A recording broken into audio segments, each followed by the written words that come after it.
Our task was to take several zip codes that represent the Northwest area and select those out of the existing data that we use. Okay, so within the state of Texas, the population dynamics where you see the greatest increases are coming from the major cities and Austin. But it's not just in the cities itself, it's the surrounding counties. And again, the population growth here is over, in the surrounding area, is over 20%. Now, for this specific set of zip codes, the population forecast we expect between 2012 and 2022 is approximately 14%. Very happy to be here today talking about energy policy, its impact on consumers, what it means to Houston. Consumer Energy Alliance was founded in late 2005 with the premise, as Debbie mentioned, to do two things. One, to create a sustained dialogue between consumers. Healthcare, all of this is very complicated. That's one of the things I hopefully at the beginning when we started this, that, kind of laid the groundwork for that. This is complicated. The solutions, there isn't a common cause, so there's not a common solution. So you have to work.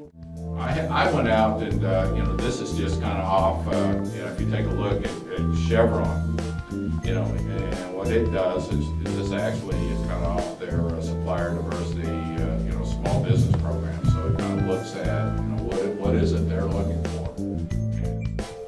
There's also a lot of penalties to hospitals if you don't comply with EMTALA. There's civil monetary penalties, and you could also lose your Medicare and Medicaid agreements with the government, which would be very detrimental to hospitals.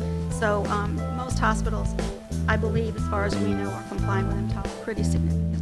The hospitals, we meet with the CEOs of the hospitals and pre-plan this ahead of time of what they want, what we will bring them, and what we don't want to overload them with people with colds and things like that.